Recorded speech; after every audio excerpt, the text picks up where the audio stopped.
Сәлем достар, қалайсыздар? Бүгінгі видеода біз шала қазақ тілі туралы әңгіме етеміз. Негізінде мен Көкшетау қаласынан боламын. Ол қала Қазақстанның шала қазақ тілінің астанасы деп атуға болады. Сол шала қазақ тілі не деген нәрсе?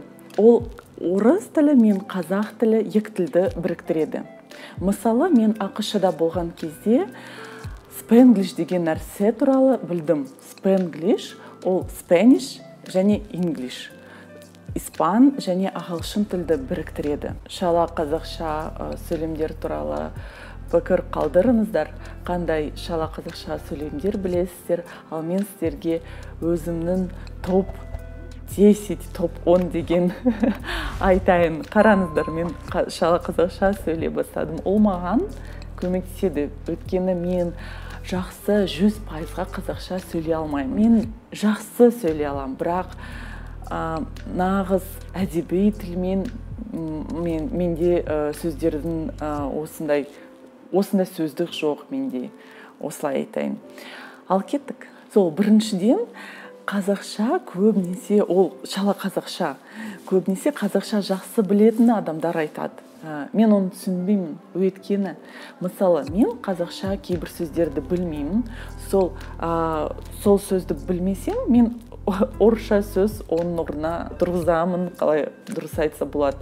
Ал көбінесе қазақтар қазақша дұрыс сөзді біледі, бірақ все равно оның орнына орысша сөз қоя береді. Мысалы, маған вообще бәрібір. Ол жиі қолданатын сөйлем. Маған вообще бәрібір. Вообще деген сөз мұнда керек емес, мен ойлаймын. Сіздер қалай ойлайсыздар? Пікір қалдырыңыздар осы бейненің астында. Сосын, чотам қалайсың? Мына сөйлем, чотам қалайсың? Маған ұнамайды. Мүлдем ұнамайды. Өйткені ол әдеби тіл емес. Қалайсың, сәлем, қалың қалай? Сәлемдесуге өте көп жақсы әдемі сөздер бар.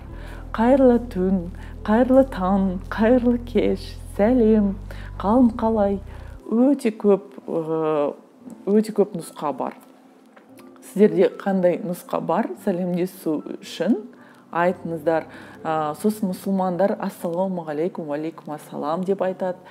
Оны да әдемі. Если что, звонда. Звонда деген қазақша қоңырау шалу.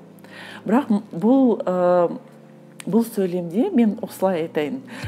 Қоңырау шалу ыңғайсыз сөз, үлкен. Өйткені звондаймыз, звонить етеміз, осындай сөздер жиі қолданамыз. Өйткені қазіргі уақытта осы сөз жиі қолданатын сөз. Қоңырау шалу, мен ойлаймын, мүмкін басқа сөз табу керек. Звонда емес, қоңырау шалу емес, бір басқа нұсқа. Сол, сіздер білетін болсаңыздар, қайтадан пікірлеріңіз жазыңыздар осы бейненің астында, және лайк басып қойыңыздар. Осы видео ұнайтын болса, маған ол өте маңызды. Сосын қандай сөз?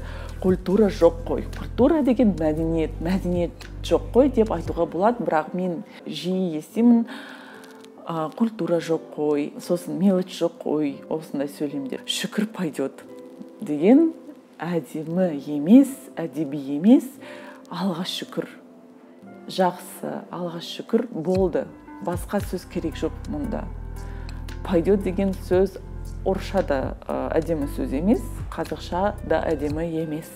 Сосын осында етістік, ету, етпе, мешать етпе, сосын поздравить етін ба. Қалай қолданады ол шала қазақша сөз? Етістік алады, бір орысша етістік, сосын еттің, ету, етпе деген оған қоса береді. Олай істеуге болмайды, мен ойлаймын, олай әдемі емес. Сосын жеткен соң напиши деген, жеткен соң маған жаз, маған хабарлас. Осылай айтуға болады. Сосын бір ескі кезінде маяқ таста деген айтатын болдық. Маяқ таста, қазір ешкім маяқ тастамайды. Қазір бәрі WhatsApp-қа звондайды. WhatsApp-қа қоңырау шалады. Сіздер мен түсінетін шығарсыздар.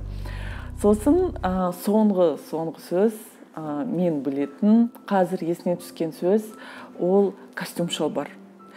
негізінде костюм, орысша костюм деген сөз, негізінде орысша да қазақша бірдей костюм сөз қолданады. Сондықтан костюм шалбар, мен білмеймін, қателеспесем, ондай сөз жоқ. Костюм шалбар, костюм деген жай костюм деген сөз қолдануға болады. Солай достар, сіздерге көргеніңізге рахмет, лайк басып қойыңыздар, ал мен сіздерге сау болыңыздар деп айтайын.